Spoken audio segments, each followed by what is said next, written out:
It's Wednesday, it's 11:15 and we're live in Westminster.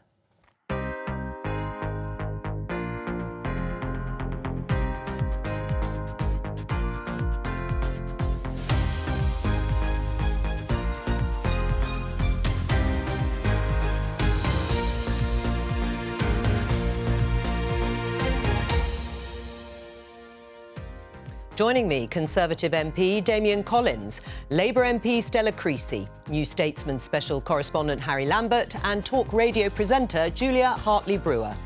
Today, he used to be the Prime Minister's closest advisor. Today, he attacks the government he was once part of. When the public needed us most, the government failed. Part of the building was saying, are we going to bomb Iraq? Part of the building was arguing about whether or not we're going to do quarantine or not do quarantine. The Prime Minister has his girlfriend going crackers about something completely trivial. The government may not want to talk about him. Are you worried about Dominic Cummings giving evidence today, Mr. Hancock? But can Dominic Cummings be dismissed? What we do know is what's happened. To an extent, we don't need to rely on the sort of tittle-tattle of, he said, she said. Either the Prime Minister is lying or the Prime Minister has appointed someone to one of the most senior positions in government who himself is a liar. We'll hear shortly from the Prime Minister and Keir Starmer. PMQs is live at noon.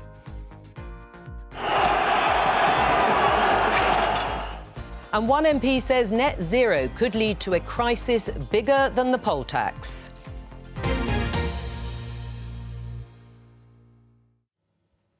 So, drama in Westminster today as Boris Johnson's former chief advisor, Dominic Cummings, has been giving explosive evidence to two parliamentary committees about the government's handling of the pandemic and his role in it. We can show pictures of him leaving and arriving, walking up Whitehall for the evidence sessions with MPs. That is still going on. But as I say, it's been pretty devastating so far. He left his role in Downing Street in November after acrimonious infighting at the heart of government and falling out with the Prime Minister. He was a key player and figure at the heart of Boris Johnson's government during the pandemic last year. Now, in the run-up to today's appearance, Dominic Cummings had already made a series of pretty damning claims on Twitter, including that the initial government strategy and policy was one of herd immunity, a claim denied by government. Let's listen to some of the key parts of the evidence so far.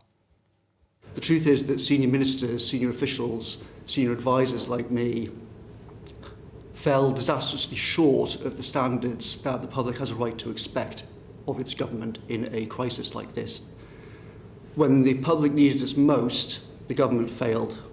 And I'd like to say to all the families of those who died unnecessarily, how sorry I am for the mistakes that were made and for my own mistakes at that.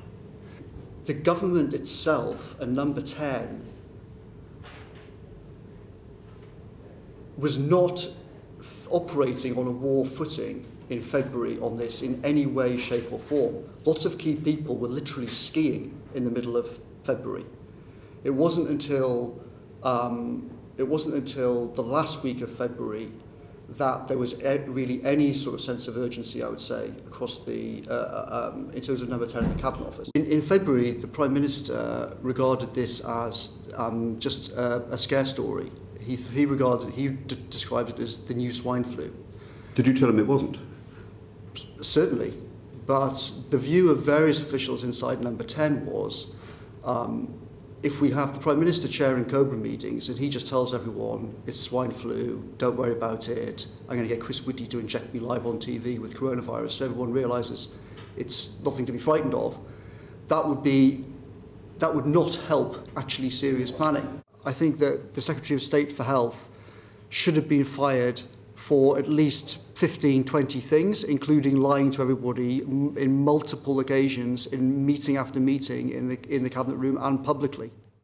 A blistering attack there from Dominic Cummings on all fronts, it seems, and lifting the lid to a large extent on what he thought was going on at the heart of government, certainly in those early days so far in the evidence. But actually, there was a more fundamental critique by him, Damian, which was, as he said, as we heard in the beginning of the programme, when the public needed us, the government failed and failed catastrophically. What's your response?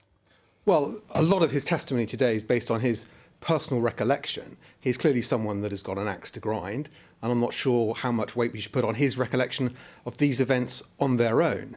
I mean, it's interesting to see him as the advocate of severe lockdowns when he himself broke the lockdown rules last year. I think the key issue in the exchanges so far this morning, I think, is on when was the decision made to lock down? When was that required to be necessary? It's quite clear that is from the key meetings around the 10th, 11th, 12th, 13th, 14th of March. It's also quite clear that even when the Prime Minister was advised that a lockdown was necessary, he wasn't told that he had to do it straight away.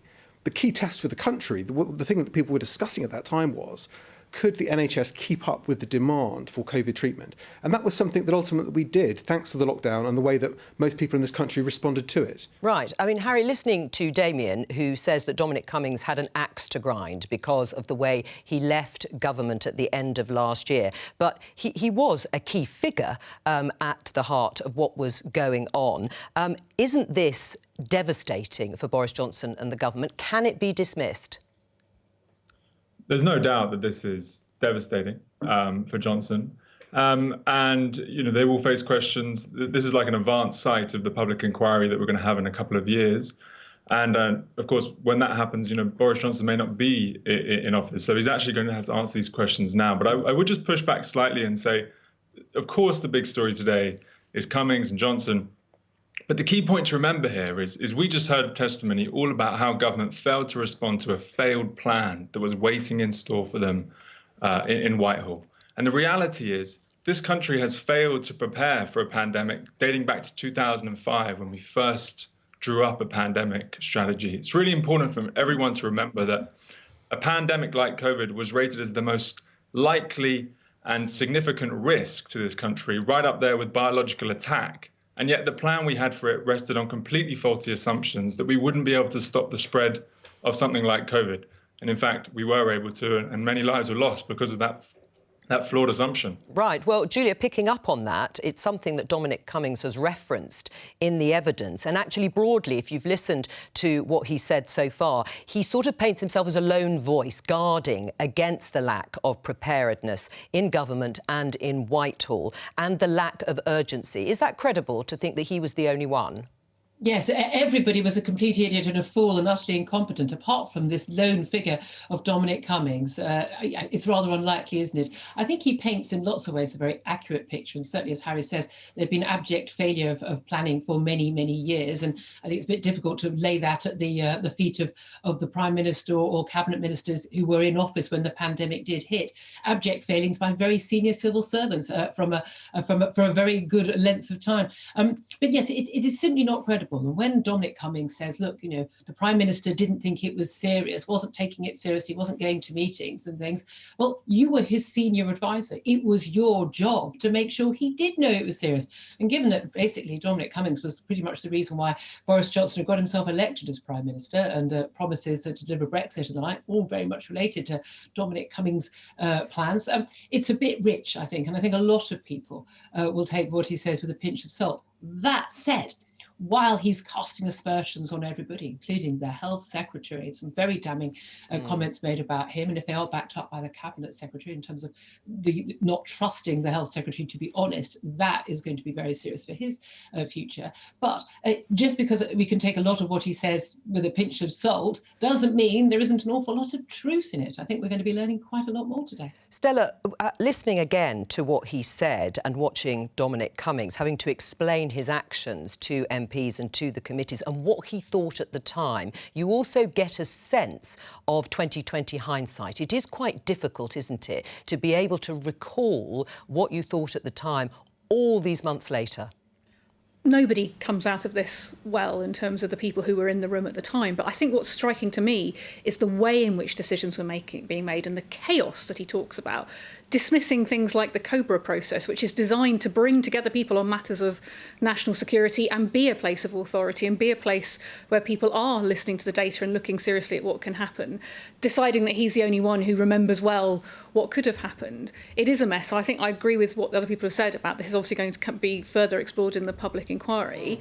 And it does raise questions both about the Prime Minister's decision to employ Dominic Cummings, because we all know he had a ringside seat, Damien. We can't pretend that he doesn't have insight. He was there at the time, and the decision to have him, but also the decision to proceed in government in this way. You know, if it's this chaotic with something as important as a pandemic, what else is the government sort of acting like it's a, you know, that going on skiing is more important than perhaps looking into these issues? I think the public have a right to be concerned that there's not a professionalism there in the way in which this government is operating. Damien? Well, I think, as I said earlier on, Dominic Cummings, what he's trying to do today is, through his own personal recollections, frame the debate around what happened.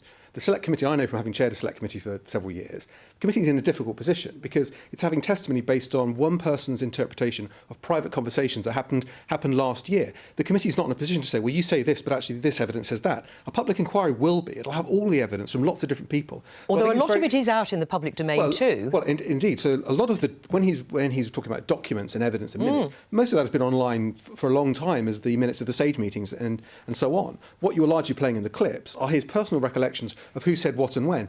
But it's interesting, going back to the whole question of should we have been prepared for a pandemic like this. Now, Dominic Cummings wrote a blog post before he entered government explaining this at length. And in the committee today, he was asked by Greg Clark, well, given you supposedly were concerned about this, did you in January, when the world started to become more aware of this, you know, go back at what you'd written? Did you look and test at that point the government's preparedness? And he said he didn't. You know, so I think there may have been failings for everyone. In major crises, you often look back and say, with the benefit of what we know now and what we've been through, we would have done it differently. But I think the two big things that the government did get right was making sure we locked down in time to protect the NHS and to make sure we had the vaccines to lead the world in the vaccination program. Well, that's debatable, of course. I don't think we can say that, Damien. We've got one of the highest death rates of any of the European countries as a result of some of the decisions that have been made. And there'll be families watching this today absolutely incandescent, hearing about that chaos, hearing that people were more worried about what was happening to the Prime Minister's dog or what Donald Trump was doing rather than the crisis on our feet. That is entirely Dominic Cummings' But the view argument you're making, yeah. Damien, is then for other people to give evidence to the committee, not for this to be dismissed. I absolutely agree with you. I'm sure this is Dominic Cummings' take. But the argument you're making is that we should hear directly from the Prime Minister, for example, about these examples, because they are very serious. And lives were lost as a result of the delay. We can't deny that when we look at what happened in other countries that acted more quickly. This is something which needs to be looked at by the public inquiry. And again, this acceptance constantly in the media that if we'd only locked down sooner, everything would have been fine, something that Dominic Cummings has been saying in his blogs and his never-ending Twitter threads recently as well. If that were the case, all the other countries in Europe that did lock down sooner, indeed many in South America and others, they would not have had the subsequent problems they've had.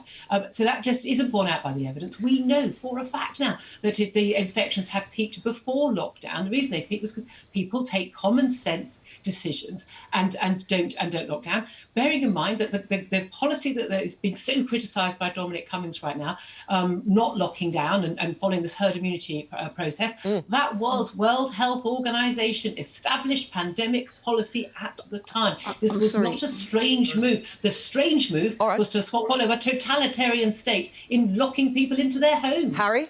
I just want to say that I think two things can both be true at the same time. It's unquestionably the case that Boris Johnson reacted less nimbly than perhaps any Prime Minister could have in the situation. He failed to ditch a flawed plan, and he should absolutely be held to account for that. But equally, going back to 2009, there was another Select Committee hearing on our pandemic prep under a Labour government. And they at the time conceded, that the Health Department at the time conceded, in a future pandemic, we may have a tenfold gap between the demand for the NHS at that time and the number of people who can use it. So the public inquiry will go, and we all need to look further back into the failings of Whitehall as a whole here, as well as Johnson's. Right, well, let's have a look at one of the other things that has been said by Dominic Cummings. It's on the front page of the Daily Mail. Prime Minister wanted to be infected with COVID on live TV and called virus Kung Flu. This goes straight to the heart of allegations, Damien, about the seriousness of the Prime Minister and how seriously he took this virus. I don't take Dominic Cummings that seriously on his recollections of all these When are you private saying he's conversations and lying? meetings. Well, I think none of us know. None of us are in these meetings. I'm saying here is someone with an axe to grind who's been bitter about the government since he was forced to leave it, who has given his own personal interpretation, a lot of this not based on documents and evidence. And I think he's someone whose word should be questioned. This is someone who was found in contempt of Parliament by a vote of the whole House, and someone who broke the lockdown rules himself. He may say now that there are failings across the government and things should have been done better. I'm sure things could have been done better, but I don't trust Dominic Cummings' recollection of all these events. I think we've got quite a lot of evidence about what Dominic Cummings was talking about today, about groupthink, about a group of people with a very similar outlook, a very similar approach, and the risks that come from that. I mean, I was very struck by the idea that they were talking about herd immunity and coddling people, as if in real life, if you have somebody in your family who would be extremely clinically vulnerable, you'd be quite happy not to see them or to interact with them and for them to watch you go about daily lives. It speaks of a government that isn't really communicating or engaging with the diversity of people that live in this country. And we do know that that matters. We know that matters from subsequent lockdowns. We know, again, where there were delays about decisions, there were differences in the death and mortality rates. And we can compare ourselves with other countries that have acted more quickly, like Ireland, on these issues, and have had more diverse thinking processes about this and see the consequences. I'm sure that will come out in the public inquiry, but I don't think that's a case for dismissing what Dominic Cummings is saying. I think it's for seeing it in context, that the reality is a group of people who thought the same way, made the same decisions and made the same mistakes, and people missed out as a result. Of course, the public inquiry will create a context for these decisions, but we saw different countries with lockdown at different times, and then the problem they were trying to avoid, and they were discussing actively in March, was when you lock down, eventually you lift the restrictions and the virus comes back. Lockdown is not a way of stopping it dead, it's a way of managing the flow of cases, and that is what we've seen, and different countries have different experiences of that. But at that crucial meeting, when the Prime Minister was told by Dominic Cummings, we're going to have to lock down, he wasn't told you've got to do it now, and they waited another week or so. Not even Dominic Cummings was clear that the trigger point to come, and there was questions whether the country was prepared for it. There was a change in strategy. It was the right change in strategy. So you're telling us that Boris Johnson couldn't of his own volition think, my God, this is quite serious. I look at what they're doing in Ireland. I look at New Zealand. Maybe we should act quickly. Maybe I should take the initiative. Are you really telling us that Dominic Cummings was actually running the country? I think in a process like that, Prime Minister takes advice from a series of advisors, and if that advice is not clear, then because he's getting different advice from different people, then but that we can create elect a Prime problem. Minister, don't we? I mean, that's where the buck's supposed to stop on this. In a national crisis, I think you expect the Prime Minister decides, the Prime Minister has to tell the country what we need to do, which he did do. Very memorable. Too late. All right, Julia. On the Prime Minister to make the final decision, but it's a bit rich for opposition politicians to constantly say you have to follow the science, capital T, capital S. And when Sage is advising against a lockdown, indeed, actually for long weeks didn't discuss it because it was such an absurd idea that you would lock perfectly healthy people in their home against all World Health Organization advice. It's a bit rich to say, well, the Prime Minister should have done it, even though the scientists said don't do it. You can't have it both ways. I know the you need to have the Prime Minister in the room, don't you, Julia? And the Prime Minister wasn't actually at the meetings where they were discussing the data.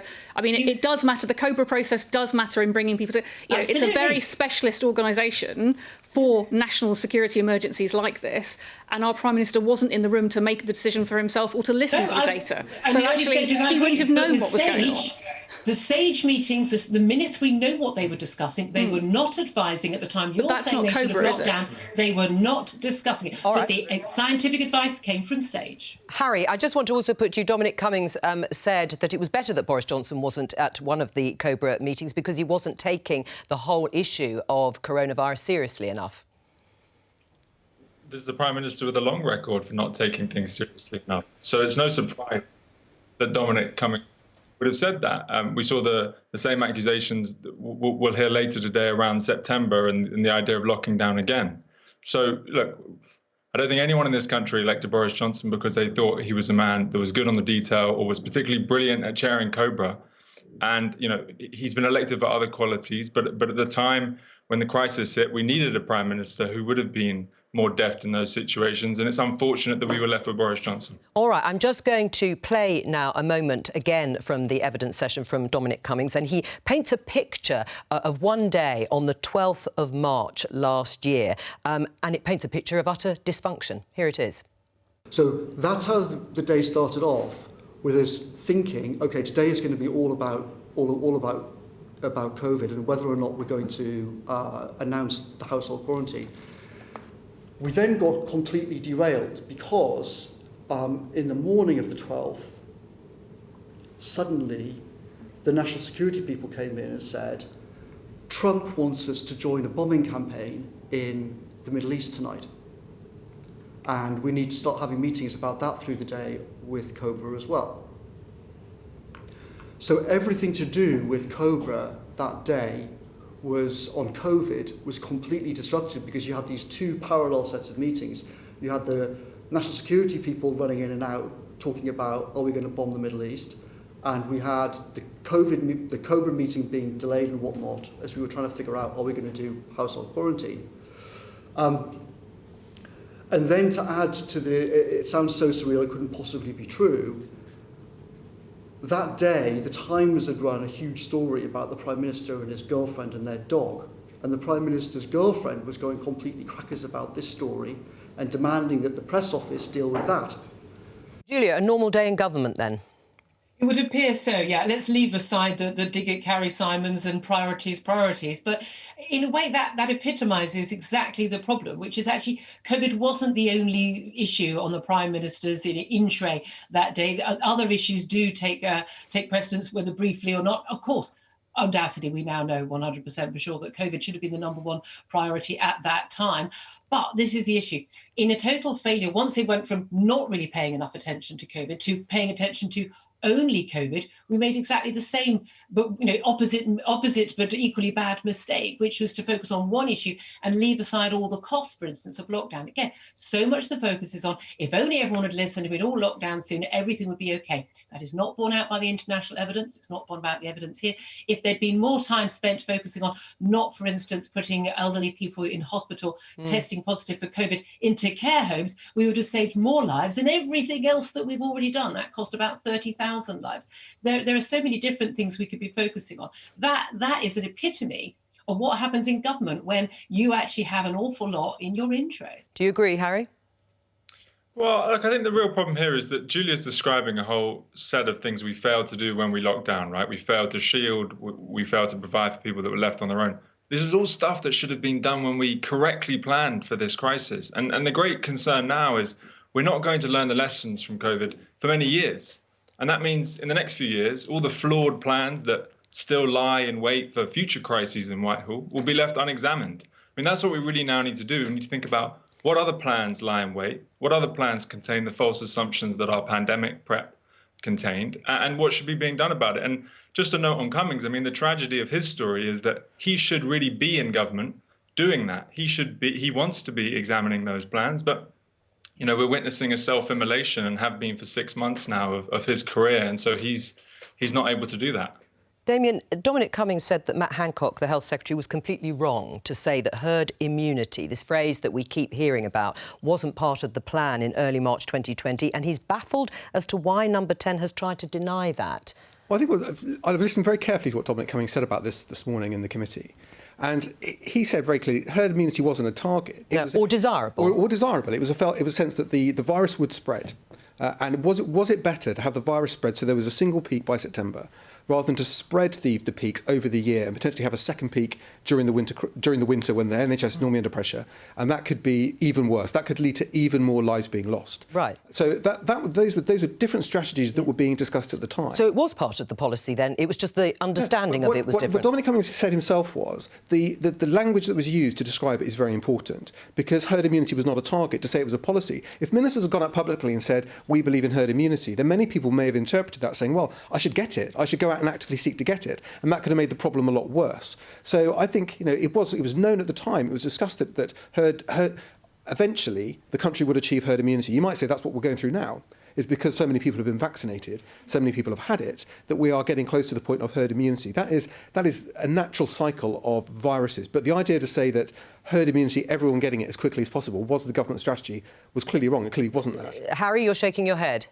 Damien's conflating two different things. We're now at a point of hopefully herd immunity because of vaccination. Previously, when suggestions were around herd immunity, it was absolutely herd immunity through infection. To say that no one in government was discussing this is clearly wrong. Boris Johnson went on national TV and said there's a school of thought which says we should, quote, take this on the chin. So, look, clearly this was something that was not well handled by government. The communications weren't well handled. And by the time they got round to it, it was possibly far later than it should have been. Julia?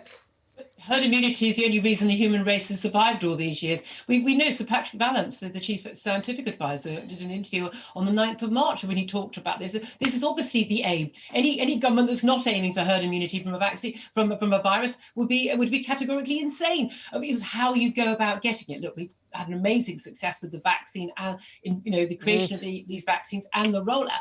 But without that, this is the only way we would have been able to achieve going back to normal life. The question was whether or not you were going to be shielding the people who are most vulnerable while other people caught the virus and 99.9% of them being perfectly fine as a result, or whether you were going to lock up an entire population at the same time. And that's the difference. Right. Would you agree with that, Stella? I think it reflects that we didn't know enough about what this virus would do and who actually is at risk. And we know a lot more now about people who would have been at huge risk under a herd immunity strategy, would have been out in the open and possibly catching the virus. And Damien, there's a big difference between herd immunity achieved because you've had a vaccination and herd immunity because you've risked infection. I think the public can draw a distinction between the two very clearly. And I think it also goes to something actually Julia was saying about then what planning was being done around it. Because if herd immunity by the idea of people getting infection, because people mistook this for being a bit like swine flu, was part of the planning, then of course thinking about lockdown and whether that was a serious contender took place too late. If people understood the risks from this virus, who could get it and what potentially could happen, not just in terms of mortality but long COVID earlier on, then actually lockdown made a much more sensible choice. But when you look at the SAGE minutes that have been online for a long time, it's very clear what they're discussing is if we go for suppression and then have a second peak in the winter, that could lead to a bigger loss of life. So what they were discussing at that time was actively what's the safest way of going about this. And clearly there was an active discussion on that. They were discussing how many lives to lose, Damien. Let's be honest about this. That's what's so horrific about all this for everybody who's. Yes, but the numbers that were being talked about in the minutes at the time, I think by Neil Ferguson, if there'd been no intervention, was something in the range of 500,000. The big problem is that they didn't believe that you could hold lockdown for very long. Go to the US as well. The CDC in its plan said they only planned for a 12-week imposition of any sort of lockdown. And so that was the big error here, that SAGE, as Damien rightly says, they just didn't think that a lockdown could last, as we essentially had it kind of last on and off throughout 2020. That was one of many errors. All right, well, look, we're going to stick with COVID. You saw Matt Hancock, the Health Secretary, running away from journalists being asked about Dominic Cummings, but he did say this before he departed. Was herd immunity government policy, Mr. Hancock? Hello? Dominic Cummings says herd immunity is government policy. Is that true?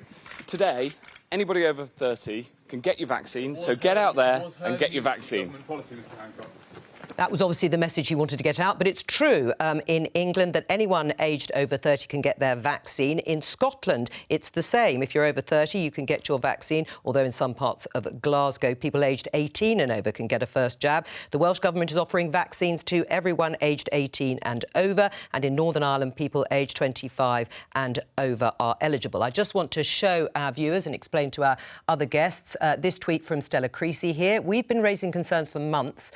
This needs to be evaluated given risk of COVID for premature birth and stillbirth, but always something else considered a higher priority. That must change for the sake of every terrified mum-to-be who isn't yet vaccinated. What's happening now in terms of guidance if you're pregnant?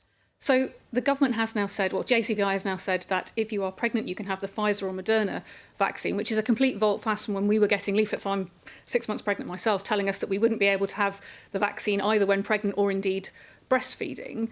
The challenge that we see is that other countries have recognised the data that shows that pregnancy, especially in the third trimester, you're at real risk of stillbirth or premature birth.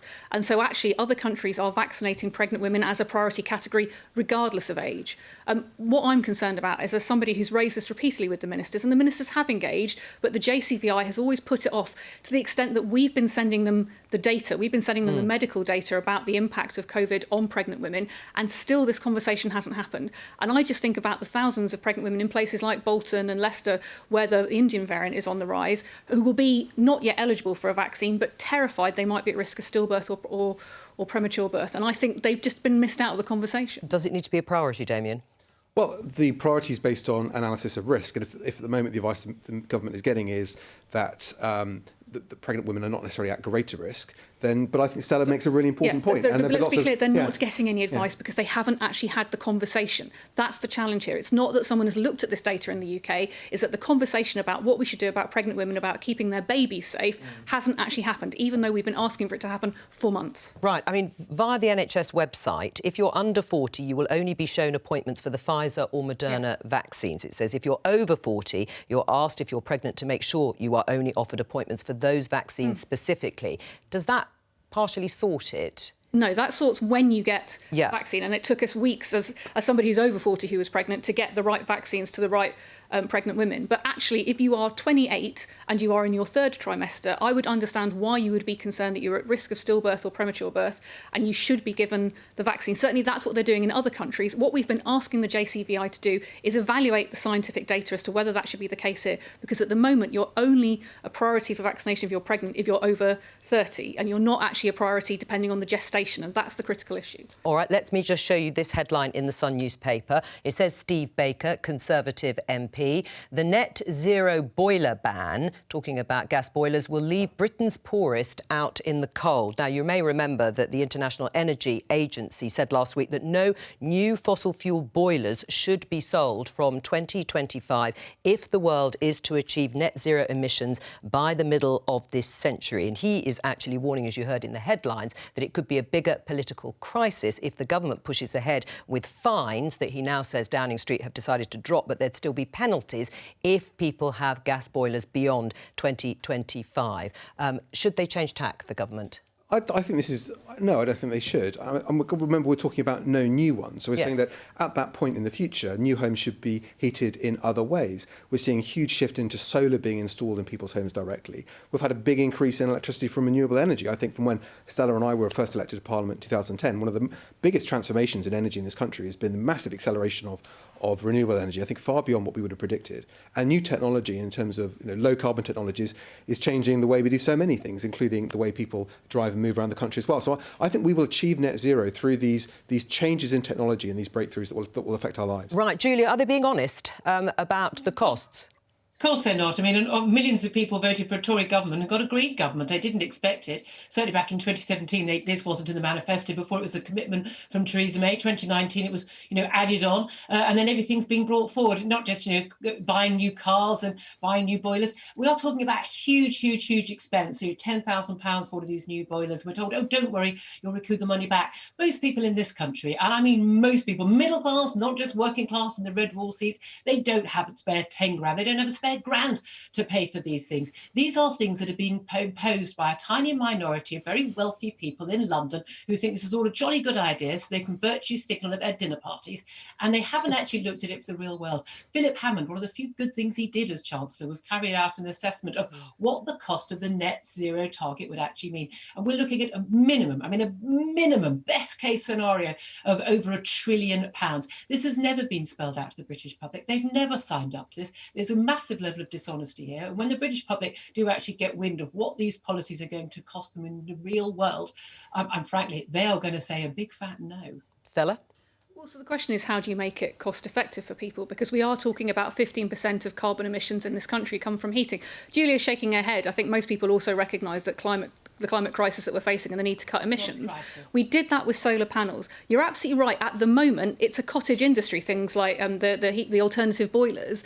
But that's just as we learnt with solar panels. It's about how you invest in them. Also, gas is very expensive. It's actually very inefficient. People who have gas boilers have to burn an awful lot of it to keep their homes warm. So the answer is, how do we make it cheaper to install when you replace your boiler, the more efficient ones? I mean, you will save money in the longer term, and that does require changing. I mean, some of the things that happen at the moment as well is that obviously the cost of electricity is much higher because that's where all the renewable subsidies are. So we could look at changing around the gas streams. I mean, it's just frustrating, Julia, because I think there is agreement that we do need to tackle the climate emergency that we face, and most people would recognise that. But you're coming up and you're saying, there isn't agreement. Julia, I've listened to you. I have listened to you, Julia, with respect. Could I finish my sentence, please? I'll come back to you, Julia. I'll come back to you in just a second, and then I must get Harry in too. Go on, Stella, finish. Well, I was just saying, we need some solutions to this, don't we? So just as we learnt with solar panels, that if you opened up the market and you had a small amount of government subsidy, so I think there's a case for doing that with the heat panels and the alternative boilers, so that we can see the prices being slashed by the time we get to the 2025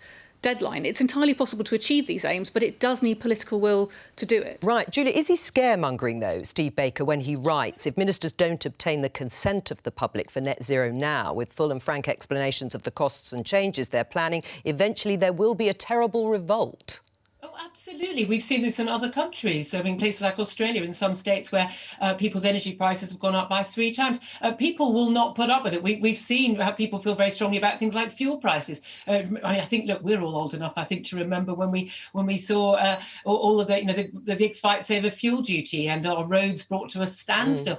People are going to feel very angry about this. I love the Stella Creasy solution. This is a fantastic Labour solution, which is, oh, well, if people can't afford it, we'll subsidise it. Where do you think that money comes from? From taxes. Who pays taxes? The very same people. Either way, the British public are going to be asked to pay for this little sort of virtue signalling fantasy from the left-wing middle classes. And well, it's not just the left wing. It sounds like it might be the Tories too. Harry? But this is it.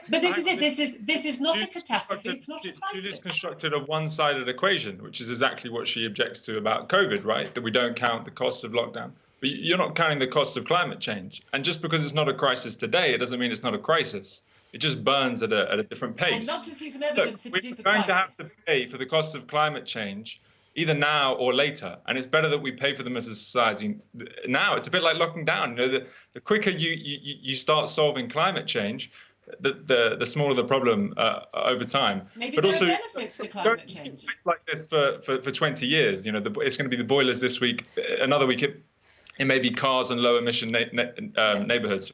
All over the place. I have to speak. I'm really offended for my constituents who are in the top 10 for poverty in this country who want cheaper heating. And actually, the way we get cheaper heating is cutting the cost of it.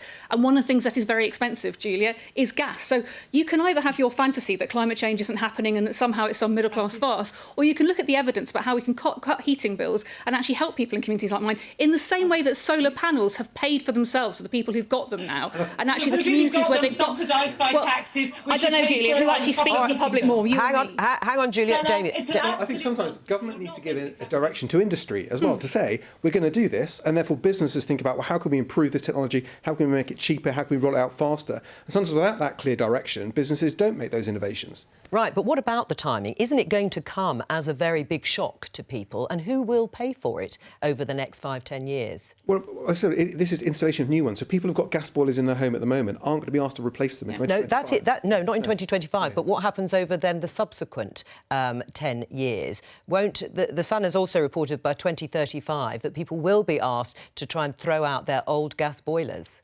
Well, there'd be no requirement for people to replace their gas boiler in 2025. No, but if someone and beyond that? But most of this will be people building new homes where they can plan for alternative technologies to be used to heat those homes, and rather than using gas. And I think sending a signal to the industry that this is the direction we want to go in, so they also innovate and help bring down costs.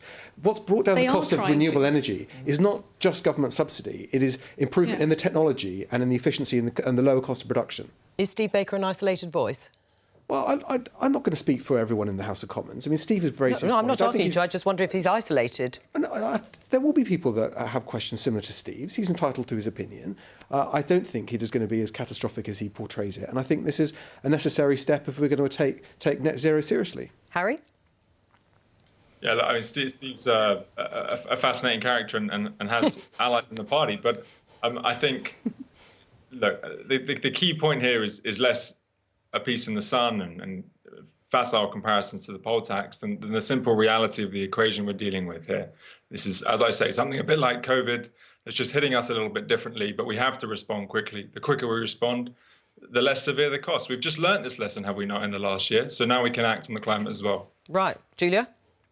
Again, we use words like climate crisis, climate catastrophe. This is not based on the actual facts. Yes, climate change, yes, but it doesn't necessarily have to all be bad. Some of it, there are lots of benefits from climate change as well. The question is how much the human beings can actually influence it, and what the costs and the benefits are of the actions we can take, and whether or not they are worth it. And a lot of them won't be worth it, and most of them, by the way, are not going to be being paid by the people having this discussion today. All right, Stella, have a final word before we move on. Yeah, I mean, we're dealing with a May which is one of the wettest on record, so I think people recognise that climate change is a very real thing. The question is, how do we get the cost of alternative heat sources down to the same price that you would pay for a new gas boiler? There are market interventions that you can make. Government should be able to make those. We've learnt those lessons from the solar panel industry, and this is a 15% of our total emissions, so it would make a big contribution to reducing our carbon emissions and reducing the pressures on our climate. Right, I know you've got your head in your hands, Juliet, but we're going to move on and talk to the BBC's deputy political editor, Vicky Young. She was in the studio with me yesterday talking about a story to do with Parliament's procedures to deal with bullying and harassment, and also the news that the MP Rob Roberts had been suspended. Tell us about the recall issue and government moves, if there are any, to close a loophole that would prevent Rob Roberts from facing recall petition. Yeah, and it's just worth explaining to people that if an MP is suspended for more than 10 days and that sanction is imposed by the Standards Committee, then they face what's called a recall petition. And if enough constituents sign that, then they can face a by-election and ultimately, of course, be booted out. But this independence grievance process, which deals with bullying, harassment, sexual misconduct, that is a different process. Now, yesterday they said and recommended that Rob Roberts should be suspended for 6 weeks, but the recall doesn't apply in that case. Now, this has caused a bit of a storm.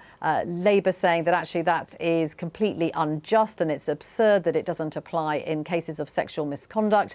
And so they're now looking at whether this should change. Now, I understand that the Leader of the Commons, Jacob Rees-Mogg, will have more to say about this tomorrow, but he is speaking to the relevant authorities. This really is all about Parliament, the House of Commons, how it deals with these things, to decide whether that should change. So we'll have to watch. Now, in the past, these things have all been dealt with on a cross-party basis, because really this is all about how Parliament protects those who work in it. And of course, that's not just about MPs, it's about the thousands of people that work there. So this has to be done really in a cross-party way. But you get the impression that people do think that this is an anomaly and an oversight that needs to change, because as one senior MP put it to me in the last couple of days, you could end up with an MP who has done something wrong with their taxi receipts facing a by-election, someone who has broken the sexual misconduct rules doesn't, and they think that should change. Damien, should it change?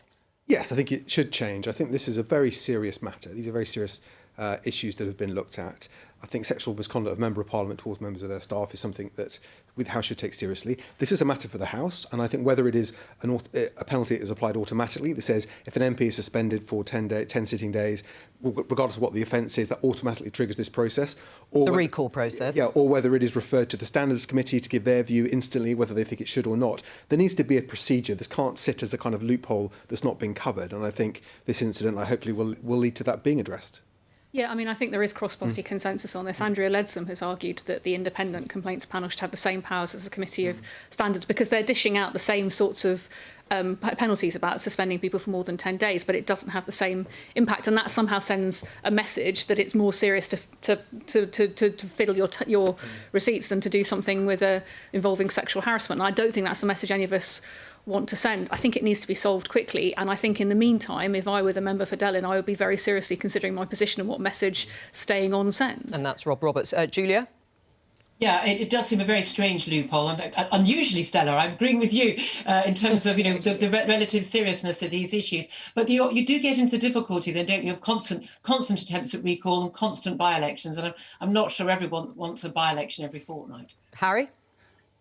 I think the specifics of how this is dealt with in Parliament are perhaps less important than the bigger issue around, harassment of all staff, but especially, of course, predominantly women in these situations, and the recent Sarah Everard case. I mean, this is a government that has an opportunity now. I think there have been a number of recent reasons why they should start looking at, rape prosecution rates in this country. They should start looking at the safety of everyone from both sexual abuse and sexual assault. So I think this is just another call for change, really. And I can't imagine that the loophole that we see at the moment in Parliament will be allowed to stand for long. Well, as we heard there from Vicky Young, who is still with us, we will probably hear more on this, if not today, then certainly by tomorrow.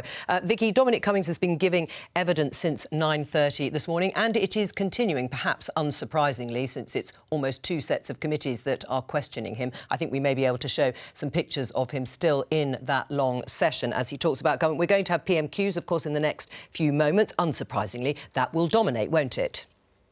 Yeah, I think it will. I mean, it's been a compelling listen, no matter what you think about Dominic Cummings, listening and to him actually taking us through every moment of how the government dealt with the pandemic is incredibly interesting. But of course, he is firing off lots of newsworthy headlines, particularly towards Matt Hancock, the Health Secretary, saying he should have been sacked 15 or 20 times. He said that there was no preparation in place. And I think what you get overwhelmingly is the sense that it had never occurred to anybody at any point that you would be locking down British citizens. And I think because of that, for better or worse, I think they didn't have any preparations in place. And that then delayed lots of decisions, because I think people couldn't believe that that was something that would ever happen. Now, he says, of course, that that was the wrong thing to do, and he says he was pushing the Prime Minister to do it sooner. But he's pretty critical of the Prime Minister. One telling moment too where he says any system that throws up a choice at the last election between Jeremy Corbyn and Boris Johnson, well, there's something very much wrong with that. And he also apologised himself, saying that he should have done more, that they all made mistakes. But you also get a sense that there were lots of mistakes as well. The scientists, for example, thought that the peak in this country was very, very far away, 10 weeks away. Well, it wasn't. We were almost there. And so there were a whole series of problems with all of this. But the main one probably being that the pandemic planning was all based on an assumption that just wasn't true. And this is probably the starting gun for the wider inquiry that we are expecting next year. How is the Prime Minister going to respond, do you think, today? We can sort of guess what some of the questions from Keir Starmer are going to be, but what will Number 10 strategy be? Well, I think they want to play it down if they can. Now, it obviously is a little bit late for that. But there are other points in Dominic Cummings' testimony where he does talk about and accept that there are difficult decisions. And you are being told one thing and you are thinking not just about locking people down, you're thinking about the economy, you're thinking about more than one aspect of it. But, it is pretty damning when he says that the Prime Minister considered that really this was all a bit exaggerated and it was the next swine flu. And even though Dominic Cummings said there were people who were pointing at graphs and saying this was going to be far worse than that the NHS was going to be overrun, that there was still a reluctance to take action. This is PMQs. Here's the Prime Minister. Mr. Speaker, the thoughts of the House will be with the family and friends of the Hillsborough 96 and the hundreds more who are injured following the decision by the court this morning. I know that the CPS has said they will meet with the families again to answer any questions they may have. Mr. Speaker, I know colleagues from across the House will want to join me in paying tribute to our former colleague Mike Weatherly, who sadly died last week. He was a dedicated parliamentarian and a fantastic servant to the people of Hove. Mr. Speaker, this morning I had meetings with ministerial colleagues and others in addition to my duties in this House. I shall have further such meetings later today. Let's go to Dr. Dan Poulter. Dan. Thank you, Mr. Speaker. And I draw the House's attention to my declaration of members' interest as a practising NHS doctor who's been working on the front line of the NHS during the pandemic. Now, my right honourable friend will be aware that the 2012 Health and Social Care Act resulted in local authority commissioning of addiction services. And 10 years later, almost all addiction services are now run by non-NHS providers. The result is that the numbers in alcohol treatment have fallen, many alcohol detoxes take place in an unplanned manner, and both opiate and alcohol deaths are at record levels. Would my right honourable friend agree with me that for the sake of patients, we must bring commissioning and provision of addiction services back to the NHS? And will he meet with me and experts in this field to discuss how we can get this right? Mr. Speaker, I want to thank my honourable friend for everything that he's done throughout this pandemic in the NHS, but also for raising this vital issue. And of course, I'm proud that we're seeing the biggest increase under this government in treatment for substance abuse for 15 years. But the specific points he raises, we will make sure that we address with Dame Carol Black, who is undertaking a review on drugs and treatment, and we will make sure that his point is fed in. Let's go to the Leader of the Opposition, Keir Starmer.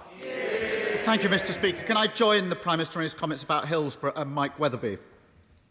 Mr. Speaker, this morning the Prime Minister's former closest adviser said, when the public needed us most, the government failed. Does the Prime Minister agree with that? Mr. Speaker, the handling of this pandemic has been one of the most difficult things this country has had to do for a very long time. And none of the decisions have been easy. To go into a lockdown is a traumatic thing for a country. To deal with a pandemic on this scale has been appallingly difficult, and we've at every stage tried to minimise loss of life, to save lives, to protect the NHS, and we have followed the best scientific advice that we can, Mr. Speaker. Mr. Speaker, can I remind the Prime Minister that 1 year ago, almost to the day, he described his former adviser as, in his words, in every respect, acting responsibly, legally and with integrity. This morning, that same adviser has said that senior ministers fell, his words, disastrously short of the standards that the public has a right to expect of its government, and that lives were lost as a result. Does the Prime Minister accept that central allegation and that his inaction led to needless deaths? No, Mr. Speaker, and of course all those matters will be reviewed in the course of the public inquiry that I have announced. I notice that he is fixated as ever on the rear-view mirror, Mr. Speaker, whilst we on this side of the House are getting on with our job of rolling out the vaccines, making sure that we protect the people of this country. And that, I think, has been the decisive development on which I think people are rightly focusing. And I can tell the House that in spite of the continuing concern that we have about the Indian variant, we are increasing our vaccination programme at such a rate that we can now ask everybody over 30 to come forward, Mr. Speaker, and get vaccinated. Keir Starmer. Mr. Speaker, it's no good the Prime Minister attacking me. It's his former chief adviser who's looking back and telling the world how useless the Prime Minister was in taking key decisions. His former adviser. One of the most serious points made this morning is that the Prime Minister failed to recognise the severity of this virus until it was too late, dismissing it as, quote from this morning, another scare story, like the swine flu. Does the Prime Minister recognise that account of his own behaviour? And if so, will he apologise for being so complacent about the threat that this virus posed? Mr. Speaker, I don't think anybody could credibly accuse this government of being complacent about the threat that this virus posed at any point. We have worked flat out, Mr. Speaker, to minimise loss of life, to protect the NHS, while they have flip-flopped, Mr. Speaker, from one position to another, backing curfew one day, opposing it the next, backing lockdowns one day, opposing it the next, calling for tougher border controls one day, then saying that quarantine is a blunt instrument the next. Mr. Speaker, we have got on with the job of protecting the people of this country from one of the worst pandemics in living memory, if not the worst in living memory. We have turned the corner, and it is no thanks, Mr. Speaker, to the loyal opposition opposite. Mr. Speaker, I can see that the evidence of his former adviser is really getting to the Prime Minister this morning in that response. Another incredibly serious statement from the Prime Minister's former adviser this morning concerns the conduct of the Health Secretary, including an allegation that the Health Secretary misled other ministers and officials on a number of occasions. Now, I don't expect the Prime Minister to respond to that, but can he confirm from this morning's evidence, can the Prime Minister, can he confirm, did the Cabinet Secretary advise him, the Prime Minister, that he, the Cabinet Secretary, had, quote, lost faith in the Health Secretary's honesty? The answer to that is no, Mr. Speaker, and I'm afraid I haven't had the benefit of seeing the evidence that he's bringing to the House. But I must say that I think what the people of this country want us all to do is to get on with the delicate business now of trying to reopen our economy and restore people's freedoms, get back to our way of life by rolling out the vaccine. I would have thought that that was a much more profitable line of inquiry for the right honourable gentleman today. And that's why I think the people of this country want us to focus on. Keir Starmer. Speaker, the Prime Minister can't have it both ways. Either his former adviser is telling the truth, in which case the Prime Minister should answer the allegations, or the Prime Minister has to suggest that his former adviser is not telling the truth, which raises serious questions about the Prime Minister's judgment in appointing him in the first place. There's a pattern of behaviour here. There was clearly a lack of planning, poor decision-making and a lack of transparency, and a Prime Minister who was absent from the key decisions, including 5 early COBRA meetings, and who was, to quote his former adviser, 1,000% too obsessed with the media. But another central allegation briefed overnight is that the Prime Minister delayed the circuit break over the autumn half-term because, quote, COVID was only killing 80-year-olds.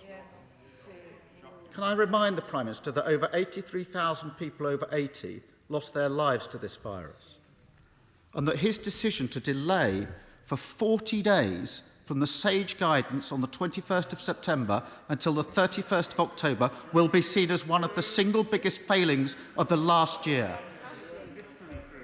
Now having been told of the evidence, does the Prime Minister accept that he used the words COVID was only killing 80-year-olds, or words to those effect?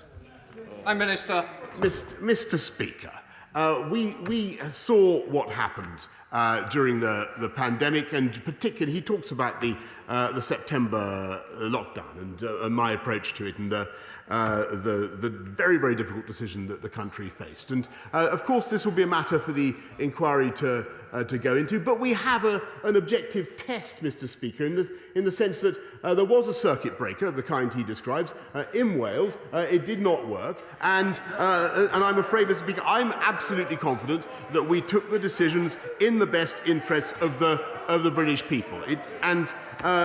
When it comes to hindsight, Mr. Speaker, I could just remind the right honourable gentleman that he actually, he denied this at the time, and then had to correct it, but he voted to stay in the European Medicines Agency, Mr. Speaker, which would have made it impossible for us to do the vaccine rollout at the pace that we have. Mr. Speaker, it's not me giving evidence this morning, it's his former adviser. And I note the Prime Minister is careful not to refute these allegations. Mr. Speaker, what we're seeing today is the latest chapter of a story of confusion, chaos and deadly misjudgments from this government. From a Prime Minister governing by press release, not a plan. In the last 24 hours, we've seen the same mistakes made again, with the ridiculous way 1.7 million people in Bolton, Burnley, Bedford, Blackburn, Kirklees, Hounslow, Leicester and North Tyneside have been treated. In the light of the drip of these very serious allegations and the failure of the Prime Minister to provide even basic answers and continuing mistakes affecting millions of people, does the Prime Minister now recognise he must bring forward the timing of the public inquiry into COVID, and that it should start this summer and as soon as possible? No, Mr. Speaker, as I've said before, I'm not going to concentrate valuable official time on that now, whilst we're still battling a pandemic. And I thought, actually, that was what the House had agreed on. And, Mr. Speaker, he continues to play these pointless political games whilst we get on with delivering on the people's priorities. 14 new hospitals, 8,771 more police on our streets. Now we're getting on with sorting out the railways, Mr. Speaker. We're giving the young people the opportunity of home ownership in a way they've never had before, with 95% more mortgages. And we've delivered 60 million vaccinations across this country. More, and he loves these European comparisons, Mr. Speaker, more than any other European country, including 22 million second doses. And that, with great respect to the right honourable gentleman, I believe that is the priority of the British people. That's really what they're focused on, whilst he voted to stay in the European Medicines Agency. They vacillate, Mr. Speaker. We vaccinate. They deliberate. We deliver. Tom Tugendall. Thank you, Mr. Speaker. I'm sure my right honourable friend, the Prime Minister, remembers with great fondness his trip of July last year to the Discovery School in Kings Hill, but he probably remembers best his meeting with Tony Hudgell, an amazing and inspirational young boy who had at that point already raised £1.5 million for charity and been awarded by my right honourable friend the Points of Light award that he so generously hands out to those who've achieved so much. Will he join Tony and Tony's parents, Paula and Mark, and me, and many others around the country in campaigning for Tony's Law, New Clause 56 to the Policing, Crime and Sentencing Bill? This is a very minor change to a very important bill that would bring child abuse sentencing in line with that of adult abuse. I know he has put his heart into this space, and I'm sure we can all look forward to his support. Prime Minister. I thank my honourable friend, and of course I remember Tony very well. I remember his incredible campaign and the amount of money he raised, and I thank him for it. And all I can say is it is very, very important that cases like that, injustices such as that suffered by Tony, do receive the full force of the law.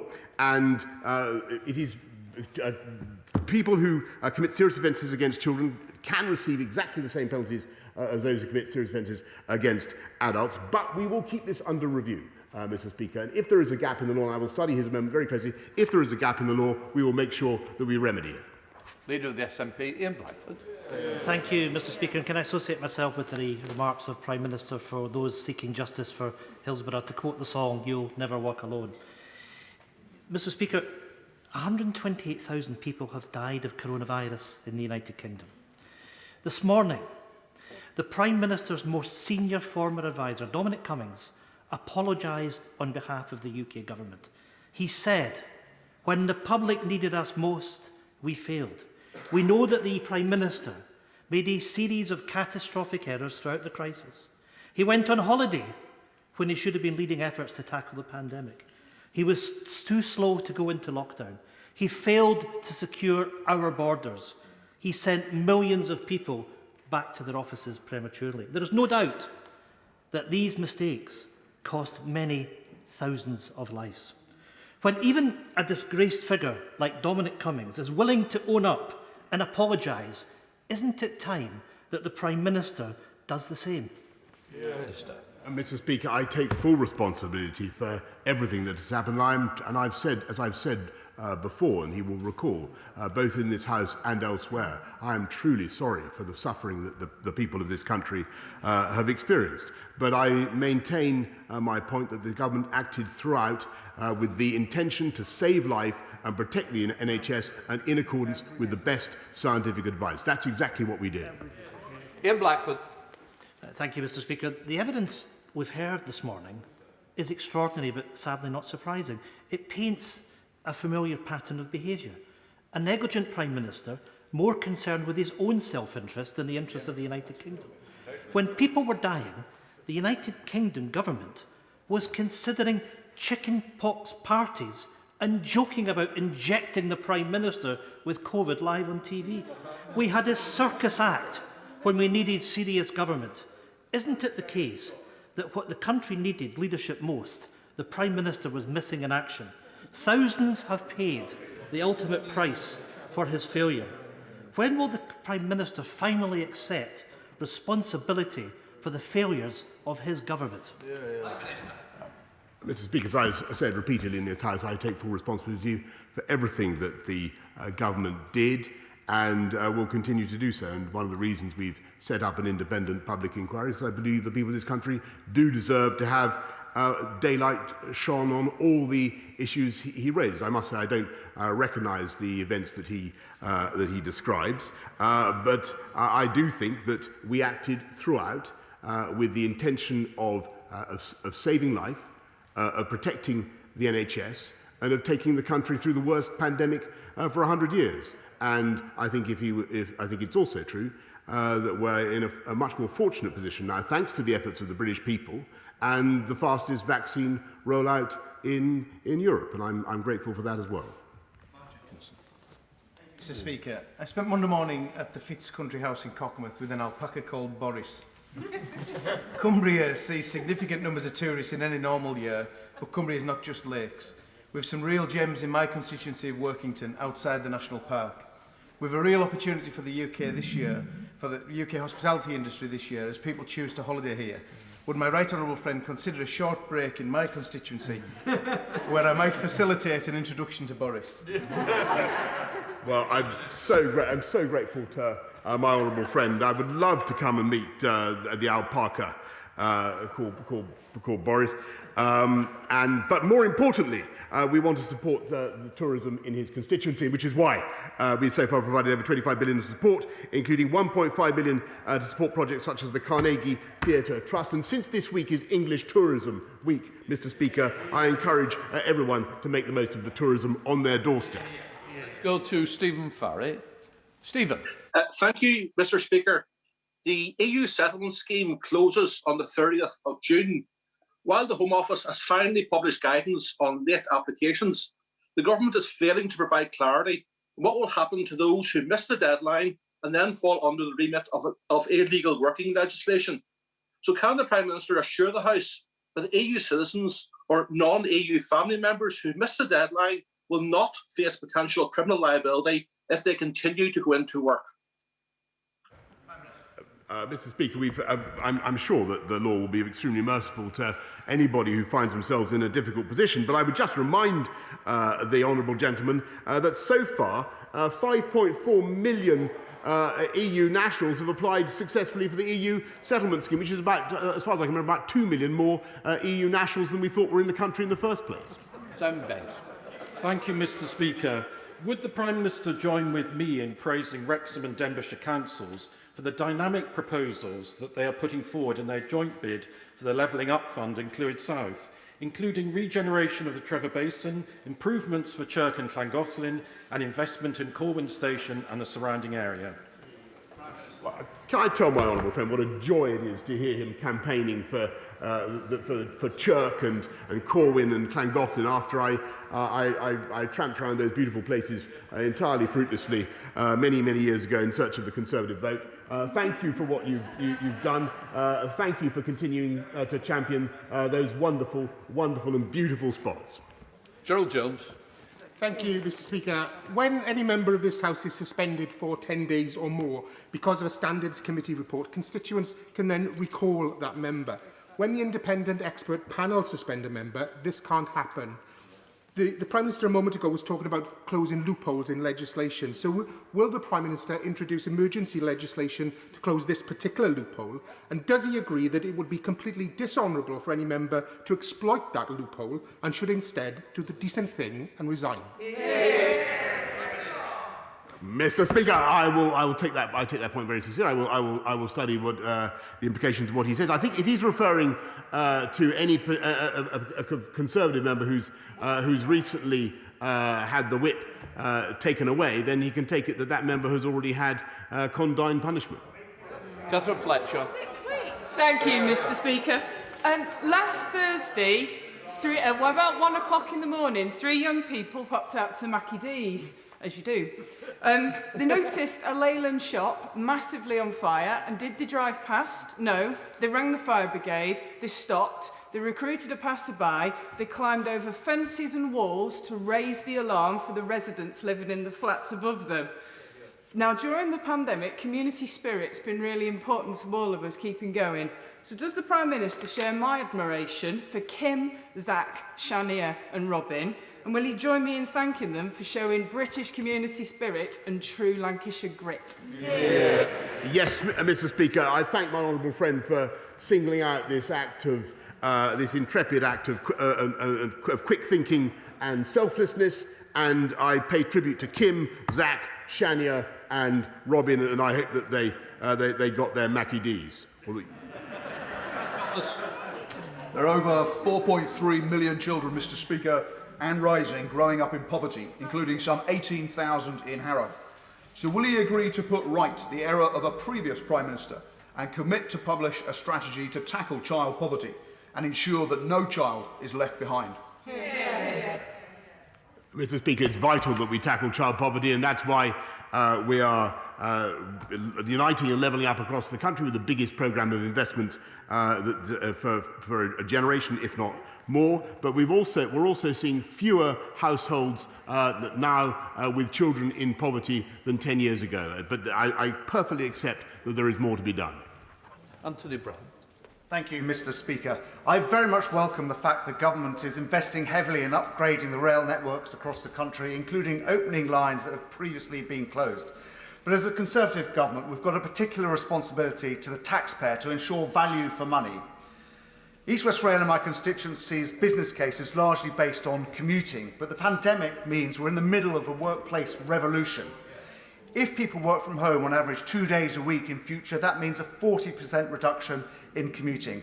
Will my right honourable friend, the Prime Minister, commit to doing a review of the business case of East West Rail to ensure it remains value for money and to take into account the long-term impact of the pandemic? Mr. Speaker, I think my honourable friend is a great campaigner for Cambridgeshire and the rights of people of Cambridgeshire. However, my strong feeling is it would be a mistake now to go slow on investment in infrastructure purely on the basis that we think people will start working from home. In my long experience of this is that people need to travel, they will travel, the commuter bustle will come back, Mr. Speaker, and it needs to come back. Thank you, Mr. Speaker. A global minimum rate for corporate tax would help tackle tax avoidance by large multinational corporations and online giants. It would stop them undercutting British businesses who pay their fair share, and it would make a transformational difference to high streets and town centres at the heart of communities across the UK. Why is the Prime Minister the only G7 leader not to support this proposal? Why is he on the side of tax avoiders instead of British businesses and communities? Mr. Speaker, it was only a few months ago that the Labour Party, the Labour front bench, opposed the corporation tax increases that we put in. They're now opposed to the government's ability to cut corporation tax. Which side are they on? They've got to make their minds up. Let's go to Sir Robert Neal. Robert. Thank you, Mr. Speaker. Like me, the Prime Minister represents a constituency in London's commuter land, so he'll be well aware of the small businesses, sole traders, many of them, who operate the coffee stores and newsagents and so on our railway stations.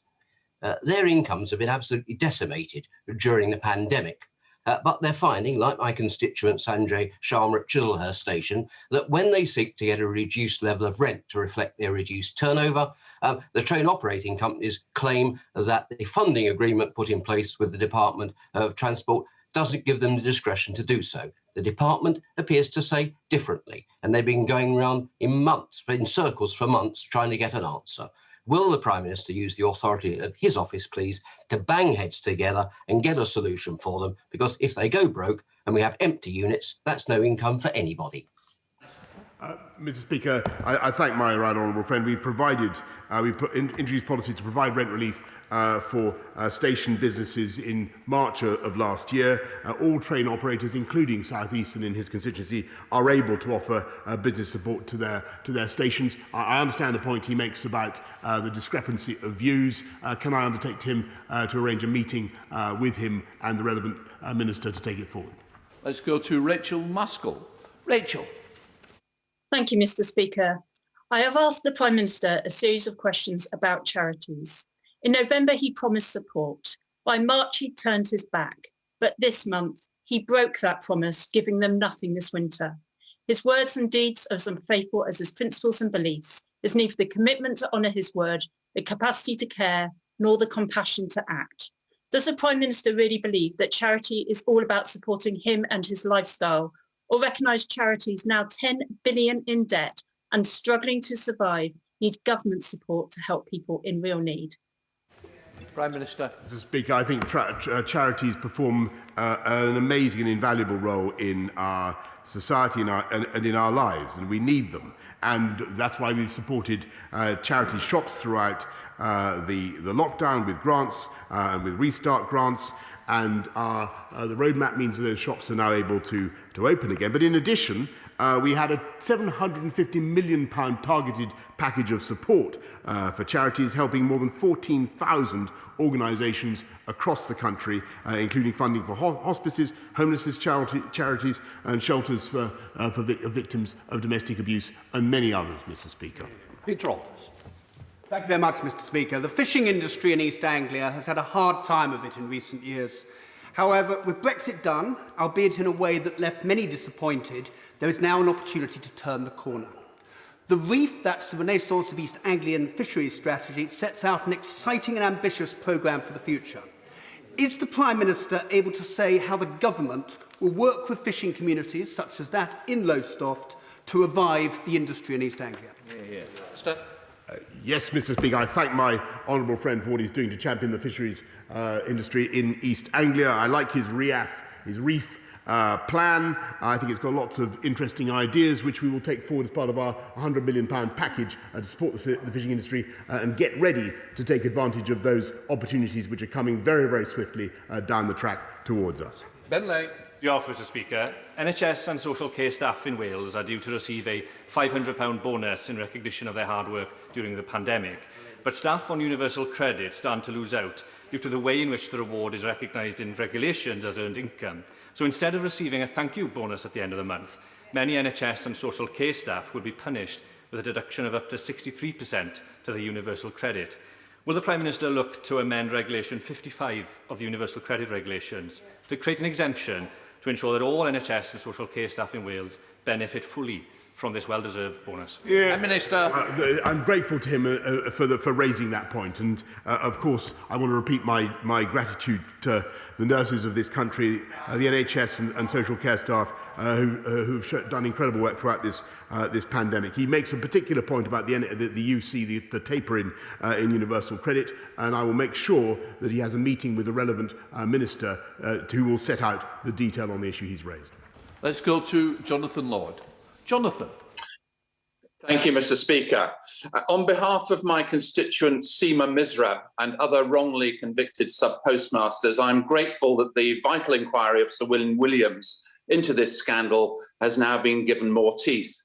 However, there is widespread concern shared by Post Office CEO Nick Reed that the compensation received by the sub-postmasters who were party to the civil litigation at the High Court was simply not fair. Can I urge the Prime Minister to ensure that these civil litigant sub-postmasters will be included in the anticipated government compensation scheme? Prime Minister. I thank him for raising this issue. I might say a tragic case of injustice, and I've met some of the post office, the postmasters and sub-postmasters who've been affected by this miscarriage of justice. As he knows, the government wasn't party to the initial litigation nor the settlement that was agreed, but we are determined to ensure that postmasters, sub-postmasters are fairly compensated for what happened. Angus Brendan McNeill. Mr Speaker. Mr Speaker, Brexit and Scottish independence are indeed very different, but referendums are much the same. Now, in 2016, without interference, the European Union respected the UK in the Brexit referendum process. Unfortunately, the last Scottish referendum did not see Scotland get the same respect. London politicians promised Scotland a place in the European Union. Clearly, they won that referendum very clearly on broken promises. In the autumn, when the Scots Government has dealt with the health effects of the pandemic, the economic part are going to require independence, as Norway and Ireland prove. So, Prime Minister, will Scotland be shown the same respect in the UK as the UK got in the EU? And this time, can our democracy not be interfered with and our referendum certainly not blocked? Prime Minister. Mr Speaker, we respected the referendum result of 2014, which was a very substantial majority in favour of remaining in the UK, of keeping our wonderful country together, not breaking it up. That was what the people of Scotland rightly voted for, and they did so in the belief that it was a once-in-a-generation event. Lucia Kearns. Thank you, Mr Speaker. For almost 500 years, the Royal Navy has protected our country from foes and the freedom of our friends around the world. The pride of our Navy, HMS Queen Elizabeth, sailed this week with her strike group. Within her, she carries the British values of freedom, justice and democracy. So can my right honourable friend tell me, as she makes her way from the Mediterranean to the South China Sea, what are his plans for the future of her white ensign? Yeah. Prime Minister. It was fantastic to be aboard HMS Queen Elizabeth, which is a vessel longer than the Palace of Westminster itself, Mr Speaker, and forms a more eloquent statement in many ways than many of the speeches or indeed interventions that we've heard this afternoon about Britain's role in the world and our determination to expand shipbuilding and expand our naval presence, which not only is good for the UK and good for the world, but good for jobs and growth around the country. Thank you, Mr Speaker. COVID has now triggered the first global rise in extreme poverty this century. But at the G7, the Prime Minister could act. He can ask leaders to reallocate the IMF's $1 trillion worth of special drawing rights and restock the World Bank's £83 billion worth of IDA fund. This is a multi-billion-pound package of support for the world's poorest. So will the Prime Minister today commit to leading this argument at the G7 so a pandemic of disease doesn't now become a pandemic of poverty? Prime Minister. I thank him for it's great to see him in his place, I say, Mr. Speaker. And actually, I've already had always great to see him in his place. I've had conversations on that very matter already with Kristalina Georgieva. Boris. One of the many awful things about the past year has been the inability to visit family and friends in hospital. It's caused immense anguish for many of my constituents. We're seeing some progress locally, and I hope with the brilliant rollout of the vaccine we will see more. But can the Prime Minister inform the House when we will see normal visiting hours resumed for all hospitals nationwide? Minister. I know she speaks for many, many millions of people who have wanted to visit loved ones, Mr. Speaker, and I know the anguish that they have felt. And we need to balance those feelings, which are wholly legitimate and right, with the need to manage the risk of infection, as I know she understands very well, and will be updating the guidance as soon as it's possible to do so. Thank you, Mr. Speaker. Tala, 13, Rula, just 5 years old, her big sister Yara, aged 9. 3 Palestinian children killed in an Israeli airstrike. Shame. The Israeli military murdered 63 other children and 245 Palestinians in its recent assault on Gaza. Shame. The call for Palestinian freedom has never been louder, but this Conservative government is complicit in its denial. Exactly. It has approved more than £400 million in arms to Israel since 2015. So can the Prime Minister look me in the eye and tell me that British-made weapons or components weren't used in the war crimes that killed these 3 children and hundreds of other Palestinians? Prime Minister, we shouldn't use props, just to remind members. Mr. Speaker, I think that the whole House understands that nobody wants to see any more of the conflict, of the appalling conflict that we've seen in Israel and Gaza. And everybody wants to, I think we're all glad that there's now a ceasefire and a de-escalation. And as for the position of the British government, I think that it's probably common ground across most members of this House. What we want to see is a two-state solution, Mr. Speaker. That is what the UK government has campaigned for many, many years, and that continues to be our position. I'm now suspending the House for 3 minutes to enable necessary arrangements to be made. That brings us to the end of this week's Prime Minister's questions. All the questions from Keir Starmer, the Labour leader, unsurprisingly, following the evidence and related to the evidence given by Boris Johnson's former chief advisor at Number 10, Dominic Cummings. Let's welcome Transport Minister Robert Courts, the Shadow Health Minister Justin Madders and Laura Kunsberg, the BBC's political editor. Starting with that, Keir Starmer obviously wanted to press home his advantage following some of the explosive, there were so many things that Dominic Cummings has said about what was going on, particularly in the early days of the government. Did he actually manage to shed any more light on what happened? I think it was rather muted, actually, Joe. I mean, he had plenty of fodder from the controversial former advisor and his claims this morning, which is still going on in Parliament right now. But I'm not sure, really, that Keir Starmer made very much headway, partly because the Prime Minister said, again, as he said before, on any of these kinds of criticisms, there'll be a public inquiry. It will all come out in the wash then. Notably, though, he didn't deny another claim that has been made, not in the evidence sessions, but that came out overnight, that when discussing lockdown at one point, Boris Johnson had suggested that, oh, well, COVID only actually causes death to people who are over 80 anyway. Now, the Prime Minister didn't completely deny that, and Keir Starmer did raise that with him. So I imagine that will be picked up. But in terms of really landing any blows at Prime Minister's questions, I'm not sure it happened, really.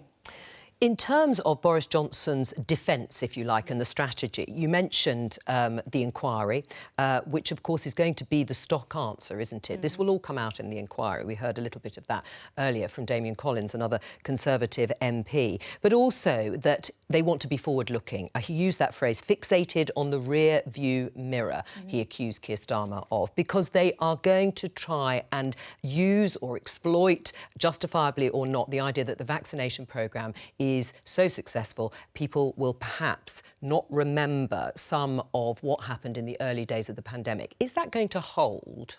Well, I think it depends who's listening to it. So, yeah, there's no question that lots of Tory MPs and perhaps lots of members of the public might say, well, actually, I've got my vaccine now.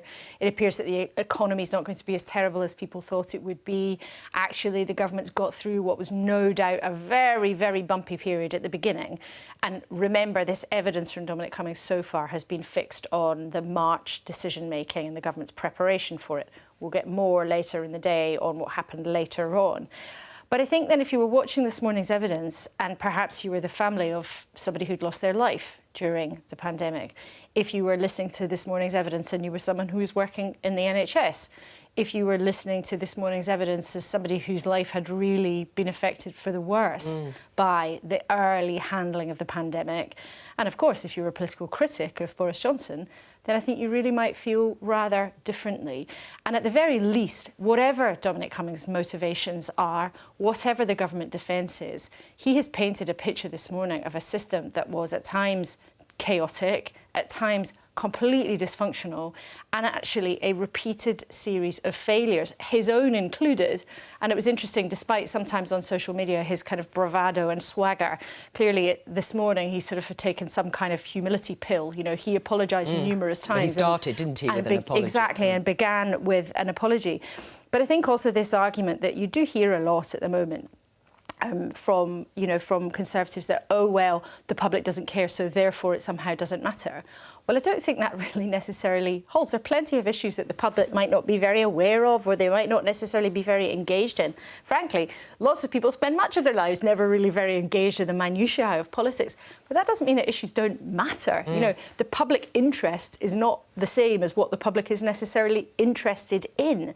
So I'm not really sure that the government can be sure that they can just dismiss all of this, because whatever you think of Dominic Cummings, his behaviour, his stature, what he's really trying to do here, he was in the room when a lot of very important things were decided, and therefore his testimony is relevant, even though he's not a neutral witness. Right, well, we're going to come to many of the things you've just outlined with our guests, and I will bring them in just a moment. They're sitting there waiting patiently. But just before we do, much of Dominic Cummings' ire was directed, and is still being directed, I understand, at the Health Secretary, Matt Hancock. Let's just take a listen to something he did say.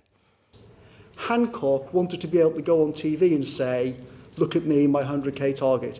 It was criminal, disgraceful behaviour that caused serious harm. Now, one of the consequences of it was, we'll get onto that with the vaccine programme. That was one of the reasons why the Cabinet Secretary and I agreed that we had to essentially take testing away from Hancock and put it in a separate agency. Is he in trouble, Matt Hancock? Will he have to come and answer questions? I'm sure he'll have to answer questions on what Mr Cummings has suggested about him this morning. I mean, there's obviously no love lost between the two of them. Clearly. I think what may be crucial, however, is whether or not anybody else comes to the wicket to back up some of what Mr Cummings has said. So this morning he suggested that the Cabinet Secretary at the time, Mark Sedwill, had agreed with him that there was a case for Matt Hancock to lose his job. Dominic Cummings claimed in a meeting that the Cabinet Secretary had said he'd lost faith in his ability to be honest. Now, obviously, we're trying to bottom out whether or not that did actually happen. I think if Mark Sedwill were to confirm that, well, it then puts Matt Hancock in a very uncomfortable, tricky situation. But Boris Johnson denied it in the House when Keir Starmer had said as much too. All right, let's talk to Justin Madders and Robert Courts. Both of you, I'm just showing viewers the headline, the front page on the Evening Standard. It says we're, and then the next word is asterisked out, but I'm sure you can guess what it is. And it then goes on to say we are going to kill thousands of people. Now, Dominic Cummings is referencing a moment when a senior aide comes into the room to say that the pandemic preparedness plan isn't up to it. Hence, that headline, we're going to kill thousands of people. Why wasn't it up to it, Robert? Look, I think, first of all, we have to look at the context in which government was operating at the time. This was an unprecedented challenge, and all over the world, countries were suffering and have suffered from a devastating impact, both in terms of economies, in terms of lives put on hold, and sadly, of course, tragically, lives lost. And every single life that has been lost is, of course, a tragedy. But at all times, what government was doing was operating according to the science and according to the evidence that was given by But I've asked you specifically advice. about the pandemic preparedness, about how prepared this country was for a global pandemic, which had been warned about for many years. It's true, it predated the Boris Johnson government, and in fact the one before that even. But why not, when there have been so many warnings, was the country not prepared? Well, you see, the reason why I make that point, and I make the point about following the scientific advice and following the advice that's given by advisors, is because the government has to decide. You know, that is what leadership about, and that is the difficult position that the government's been in. And difficult decisions have always had to be made. And is that because you didn't have a plan? There wasn't a proper plan, year. and that's why that senior aide, according to Dominic Cummings at least, came in to say we're all, well, it was going to be very difficult. Look, you can see, as I've said, that all over the world, this has been an unprecedented challenge for every country. And you've seen all over through Western Europe, through North America, that other governments have also had to understand what they're going to do. This unprecedented new threat as it's come along. We've had to take difficult decisions. There's no getting away from that. But we are in the position of having to decide, because that's what leadership's about. That's not, of course, what the opposition are doing. They have the luxury of carping from the sidelines and from abstaining. Now, there will be a time when we will learn lessons from this, but the way to do it is coolly, calmly, and in the public inquiry that the Prime Minister has already promised, not on a reaction to what is one person's view. Right. Well, Keir Starmer also put, as Laura described, the quote from Dominic Cummings that the Prime Minister said this is only a disease that's killing 80-year-olds. He didn't deny he said that. I'm not going to get into speculation of what may have been said in the context of understandably pressurised discussions. Well, why didn't he just say he didn't say it? Otherwise, we can only conclude he did. There will be a time at which we can learn lessons from this, and it's the inquiry that is the right place to do that, not in response to one person's views expressed as we've heard them today. Laura? Minister, it's not just one random person's views. I mean, this is somebody who was in the room alongside the Prime Minister and making decisions. It's not commenting on speculation. It's the former most senior advisor saying this on the record publicly. It's not speculation and something that's sort of randomly tucked into the middle of a newspaper column somewhere. But it's important, Laura, that we look at the context, isn't it? It's important that we look at the context in which this government was operating, and that is also a global context, looking at what was coming out of WHO at the time. And, you know, the SAGE records, of course, are available. But, Minister, this is a simple thing about something that Prime Minister did or didn't say and which he didn't deny today. This is not something regarding the context. As you've said, everybody knows the government was under significant pressure. But this is a simple thing. As Joe suggests, we must conclude that the Prime Minister said this if he didn't deny it. Look, I'm not going to get into speculation about what may have been said in a closed meeting at the early stages of the pandemic. Let's look at what we know happened. You know, let's look at how we know we've had some of the toughest border measures in the world. And above all, let's look at the things that we know the government is responsible for, which are a major positive. Firstly, the creation of a diagnostics industry that the UK just didn't have, enabling us to do more testing than the rest of Europe at this stage, and particularly the vaccine rollout. That decision to order early in bulk from different suppliers is why we're in the best position in the world in terms of the vaccine now. That is hugely to the government's credit. It is hugely to the Prime Minister's credit. It is hugely to the Health Secretary's credit. Right. Nobody would deny the success of the vaccination programme. But do you accept, if you like, the main thrust of the evidence that we heard this morning, which was that the government was not prepared in a way that it might have been and was slow to grasp the gravity of the situation? So even when people were seeing television pictures of what was going on in northern Italy, even when we've seen what was unfolding in South Asian countries, that the government here was slow to grasp what was going on. Do you accept that? No, I don't accept that at all. We look at the context of what was happening worldwide, where this is an unprecedented challenge and the government is having to deal with that, as is every other country, which has had a devastating impact from the pandemic as well. Let's look at what we know. That's why I make that point, because we know the government's responsible for creating that testing industry. We know the government is responsible for having ordered vaccines early and in bulk that puts us in the positive position we're in now. Let's deal with what we know, not speculation about what may or may not have been said early on. Justin Madders, thank you for waiting patiently. One of the other things that Dominic Cummings said is that even if you had dropped Bill Gates into that situation in March, this is last year, before lockdown, they would have had a complete nightmare. Do you accept that, Justin, and that Keir Starmer or Jeremy Corbyn, would they have done better? Well, look, no one's saying for a minute that this was an easy situation or that anyone had all the answers, but I'm pretty sure that if we'd had a Labour Prime Minister, they would have at least been in the room. We heard that the Prime Minister went off on holiday for a couple of weeks, maybe to write his book or go skiing. He missed 5 Cobra meetings, which were important decisions were being made. And I think what we got a picture of today was really one of complacency, incompetence, and then panic and chaos, because it wasn't until very much later on into March that the government actually realised that this was a serious threat, and they should have seen the warning signs much earlier. I think that is a very clear thing that the Prime Minister has to come and face the public about today. Robert? I mean, this is just classic hindsight, isn't it? This is just the benefit to look back and say, oh, you should have done it all differently and we'd have done it differently. I mean, Labour have the ability to do that, don't they? They can carve from the sidelines and be perfect with the benefit of hindsight. What leadership is about is taking decisions in imperfect circumstances as it's evolving in the face of an unprecedented global threat. That's what we had to do. That's what the government was doing a year ago. And hugely to its credit, you now have particularly the vaccine programme. Justin? Well, it's not just about hindsight, it's about what actually was being said by the scientific advisors at the time. SAGE reported on the 5th of March that there was now community transmission in the UK. We could see the images from the rest of the world, how quickly the virus was spreading. We know from what Dominic Cummings said that he was warning to possibly 1 or 2 weeks before we actually took the decision to lock down that needed to happen.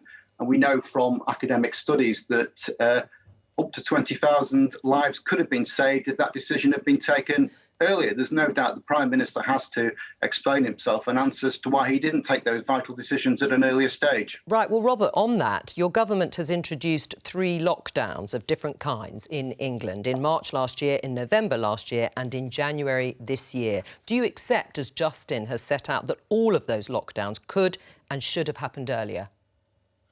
The key point is that at all times the government was following the medical and scientific... But just that question, should they have happened earlier?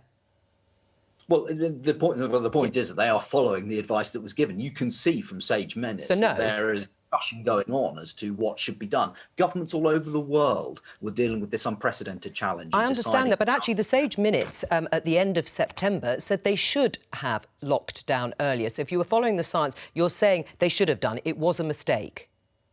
It's very easy, with the benefit of hindsight, to go back and say something should have happened differently. At all times, the government has been reacting fast, has been reacting as the scientific picture, which is constantly evolving, is emerging, and has done what has been necessary to protect the British people. But look, as I say, there will be a time at which we can look back at this coolly in the light of all the evidence and the right place to do it. Yeah, we've talked about whether that's going to hold until next year. We noted, obviously, that Boris Johnson rejected the idea from Keir Starmer to bring forward the inquiry to this summer ahead of next spring. Justin, if we look at that lockdown, the first lockdown last year, announced on the 23rd of March by the Prime Minister, there were some people, for example, the former Conservative MP Rory Stewart, who called for that lockdown much earlier. Should Labour have done the same?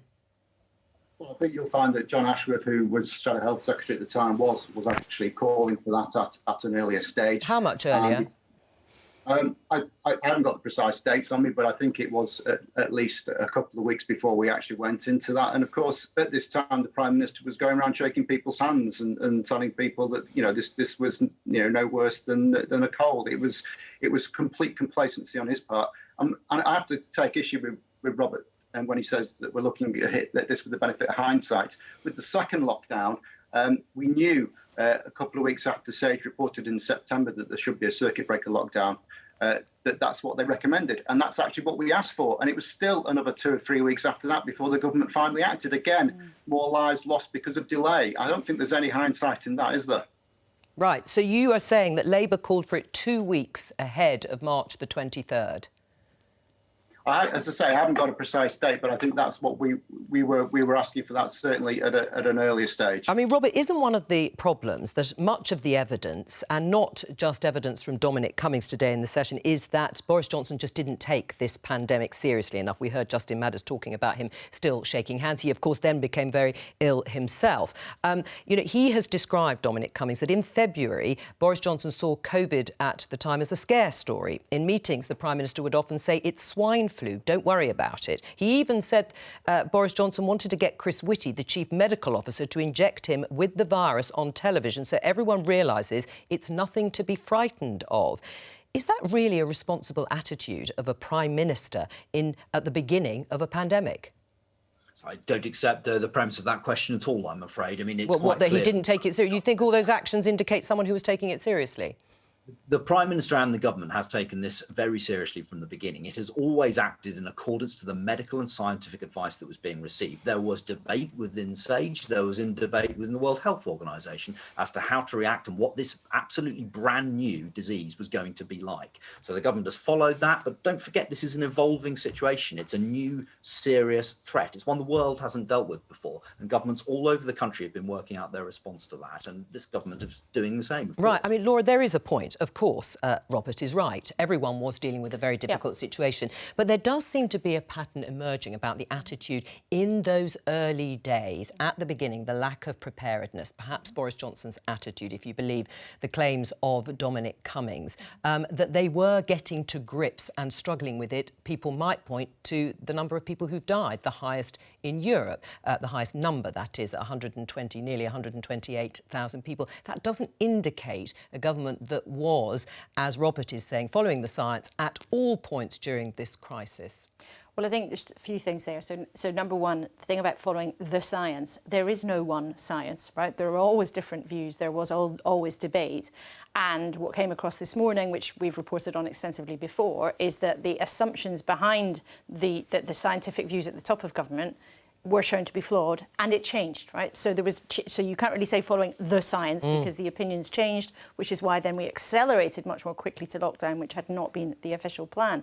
The second thing about Boris Johnson's attitude, I mean, again, it's something that we have reported on before, that I've heard from multiple sources on many occasions, that in that early stage, Boris Johnson was not convinced that this was something that had to be acted on extremely quickly, and he had grave concerns about the economic impact of actually trying to deal with it. So he was concerned about the situation, but it's well known and it's been well documented, and multiple people have told me on many different occasions that he was often saying that an overreaction to the situation could be more dangerous than allowing the situation to proceed. So it is clear, and it's been put on the record by Dominic Cummings this morning, but it is the case that he had an attitude. It took him a while to really come to terms with the gravity of what was going on. But he wasn't alone in that.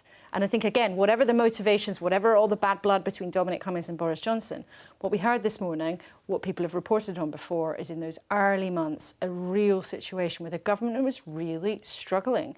And the systems that were in place weren't always up to it. That's not necessarily anything that was malign or because people didn't want to try to do the right thing, but they either couldn't or tried, and so much of what they tried to do failed. Right, we've only got a few moments left on the programme. We're going to talk about something that is actually for Robert Courts as a Transport Minister, which is the government has announced an extra £401 million of investment for the rail network. Robert, what's the money for?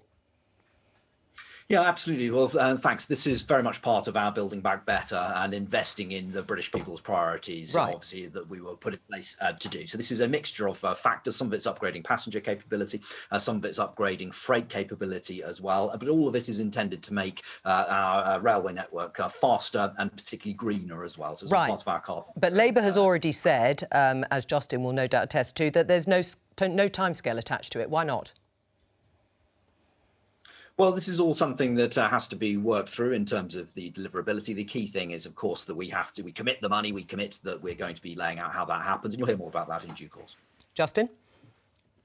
I'm not quite sure what Robert means by we have to work out the deliverability, because if the government are making an announcement on a major project spending hundreds of millions of pounds, they surely should know before they make that announcement that it's actually going to be deliverable. We have, in fact, had 60 announcements in the last 7 years about major rail projects in the north of England. Not one of them has actually started. So I think rather than focusing on press releases, and again, that was something that came out this morning, the government are obsessed with issuing press releases. They actually ought to focus on whether they can actually deliver the things that they're promising. Robert?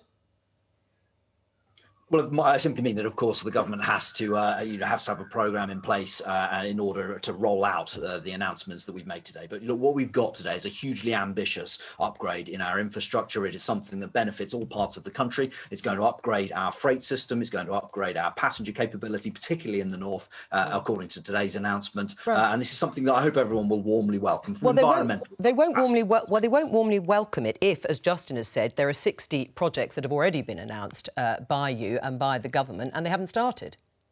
So the government will, of course, be announcing the timescales and how that will happen in due course. You'll be able to hear more about that in due course. This is the announcement of the policy that we're going to be carrying out. Justin? Well, this is just the typical sort of approach we have from the government, which is issuing wonderful press releases promising the earth. It's the same with the Levelling Up agenda, lots of big announcements, big sums of money, but there's no plan. There's actually no real substance to any of it. And I think actually the British public deserves so much better than this. How much would Labour spend on extra funding for railways? Well, as you know, we're in the middle of a policy review, and it's at least a couple of years before the next election, so I won't be able to give you any specific details at this stage. All right, well, that's a good point to end the programme. Thank you very much to our guests and, of course, to you, Laura. I'll be back tomorrow at 12:15. Bye-bye.